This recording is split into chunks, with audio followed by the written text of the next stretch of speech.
एक उदास शहर के ठीक सामने बने हुए बर्फीले पहाड़ पर रहते हैं मिस्टर क्लॉस। ना मिस्टर क्लॉस किसी से मिलने के लिए जाते हैं, ना कोई उनसे मिलने के लिए आता है। वो हमेशा अकेले से अपने घर में खिलौने बनाए हुए खिलौने साफ करते हुए रहते हैं। मम्मी, इस क्रिसमस पर तो साइकिल दिला दो ना प्लीज। हाँ बेटा, अगर इस बार भी बर्फ से सड़क बंद नहीं हुई तो हम जरूर तुम्हारी साइकिल लेने के लिए जाएंगे। हर साल उस शहर में इतनी बारिश होती है कि लोग मुश्किल से अपने घरों से बाहर निकल नहीं पाते हैं। इस बार ऐसा नहीं होना चाहिए, इसलिए एनी नाम का एक लड़के को जबरदस्ती उस शहर में इस बार की सड़कें साफ करने के काम पर भेजा है। ये मुझे क्या जगह पर भेज दिया सर जी, समझ में नहीं आ रहा है। सड़क से बर्फ को अलग करना है या बर्फ में से शहर को अलग करना है? ओए अंकल, सिर्फ बातें ही करते रहोगी या काम भी करोगे? जल्दी से सड़क साफ कर दो। अगर इस साल हमें नए खिलौने नहीं मिले तो याद रखना, हम छोड़ेंगे नहीं आपको। तुम सब बच्चे हो या राक्षस? जाओ यहाँ से और मुझे मेरा काम करने दो। ऐसे कह रहे एनी की नजर मिस्टर क्लॉस के घर पर पड़ती है और एनी उस शांत घर के पास जाता है। वहाँ पर एक घर और उसमें ढेर सारे खिलौनों के अलावा कुछ भी और कोई भी नहीं था। ये किस कंजूस का घर हो सकता है जो इतने सारे खिलौने अकेले ही अपने पास रखकर बैठा हुआ है? कौन हो तुम और मेरे घर में क्या कर रहे हो? सर जी, मेरा नाम एनी है। इस शहर से बर्फ साफ करने के लिए आया हूँ।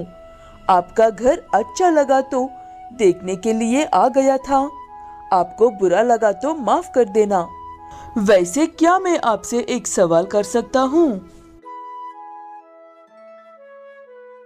तुम बहुत ज्यादा बकबक करते हो। सिर्फ एक सवाल, उसके बाद यहाँ से चले जाओ।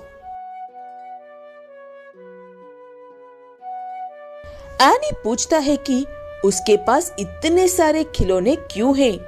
उन्हें देखकर लगता है कि वो ना उनसे व्यापार करता है और ना ही किसी को देता है, तो आखिर वो इन खिलौनों को क्या करता है? तब क्लॉस, ये खिलौने मैं उन बच्चों के लिए बनाता हूँ जो हर रोज वहाँ नीचे शहर की गलियों में खेलते हैं, लेकिन उनमें से कोई भी मेरे पास नहीं आता है, इसलिए ये खिलौने हमेशा से यहीं पर है। अब जाओ यहाँ से।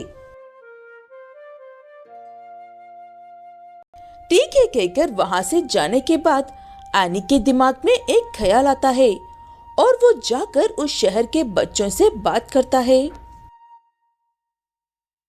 तुम्हें जो खिलौने चाहिए वो सब तुम्हें मिल सकते हैं। बदले में तुम्हें सिर्फ अपने माँ बाप से मुझे सड़क साफ करने का काम रोकने को कहना होगा।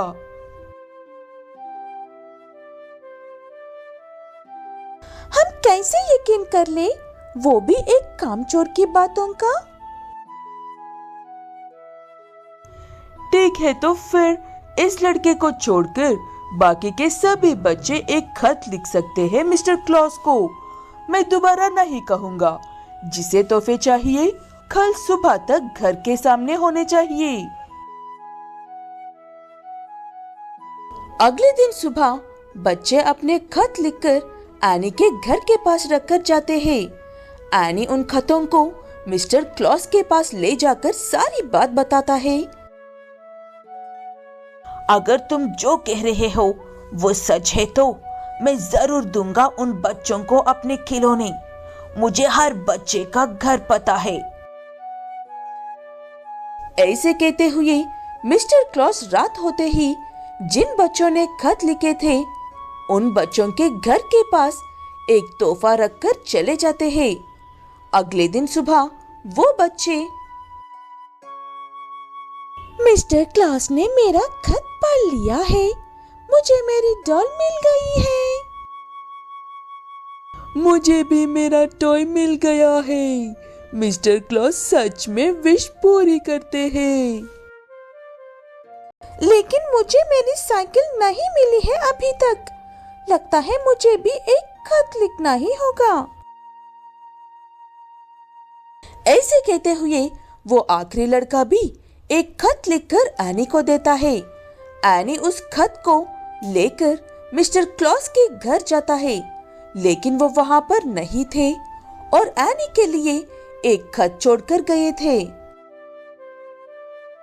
बच्चों से कह दो कि उन्हें अब चिट्ठियां लिखकर तुम्हें देने की जरूरत नहीं है।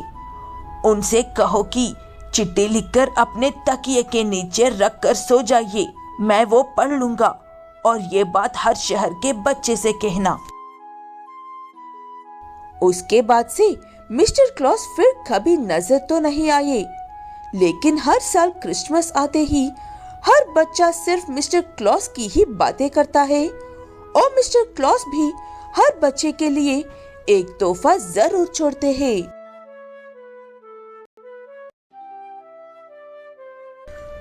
वस्तुपुर नाम के एक सुंदर से गांव में बिरजू नाम का एक लड़का रहता था। गांव में सब यही समझते थे कि बिरजू से होशियार और समझदार पूरे गांव में कोई नहीं है। इसलिए उन्हें जो भी समस्या आती है वो सब पहले बिरजू के पास ही जाते हैं। बिरजू बेटा, मैंने तुम्हें कल एक मोबाइल दिया था, काम नहीं कर रहा है कहकर तुम्हें कहा था कि मिनटों में ठीक कर दोगे।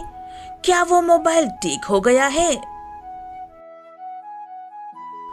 मोबाइल तो ठीक हो गया है चाचा जी, लेकिन वो घर पर रखा हुआ है। मैं आज शाम खुद ही आकर आपको वो मोबाइल लौटा दूंगा।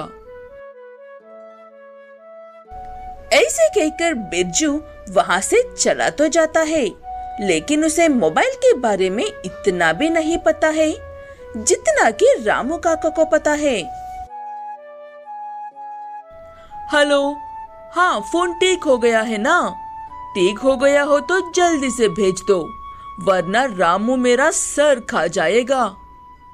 ऐसे बिरजू को कोई काम ना आने पर भी गांव में सबके सामने हीरो बनने के लिए हर काम में आगे जाता है। ऐसे ही एक दिन गांव में कहीं से एक बहुत बड़ी मुर्गी आ जाती है और गांव में यहाँ वहाँ घूमने लगती है। लोग उसे देखकर डर जाते हैं और अपने घरों में जाकर छुप जाते हैं। तभी उन्हें बिरजू का ख्याल आता है। ऐसे समय में हमारे बिरजू जैसा बहादुर और कौन हो सकता है? जल्दी से जाकर ये बात बिरजू को बतानी होगी, वही इस विशाल मुर्गी से बचा सकता है हमें। ऐसे कहते हुए रामू सीधे भागकर बिरजू के घर जाता है और उसे सारी बात बताता है। वो सुनकर बिरजू को रामू की बातों पर यकीन नहीं होता है, इसलिए वो ऐसे कहता है, बस इतनी सी बात है, आप निश्चिंत रहिए रामू काका, मैं सब संभाल लूंगा। पता नहीं मेरे बिना इस गांव का क्या होता है।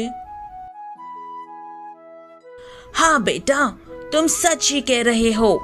अगर तुम्हें जल्द ही कुछ नहीं किया तो वो मुर्गी सारे गांव में तबाही मचा देगी। ठीक है कहकर बिरजू गांव में जाकर उस मुर्गी को देखता है और मुर्गी को देखते ही वहां से डरकर भाग जाता है। बाप रे, ये क्या बाला है? अब मैं क्या करूं? कुछ किया तो मर जाऊंगा, और अगर कुछ ना किया तो हीरो वाला टाइटल हाथ से निकल जाएगा। आखिर में हीरो वाला टाइटल किसे चाहिए? मुझे तो अपनी जान प्यारी है कहकर बिरजू गांव वालों को सच बताने के लिए जाता है। तब वहां का नजारा देखकर उसे अपनी आंखों पर विश्वास नहीं होता है। बाद में बिरजू को रामू काका की मदद से पता चलता है कि उन्होंने बिरजू की मदद के बिना ही उस मुर्गे को मार गिराया था। लेकिन अब बिरजू को इन सब बातों से कोई फर्क नहीं पड़ता है। मुझे नहीं पता था कि दुनिया में ऐसा भी कुछ हो सकता है, इसलिए मुझे कोई हीरो नहीं बनना है। अब आप सब अपने काम खुद कीजिए और मुझे मेरा काम खुद करने दीजिए।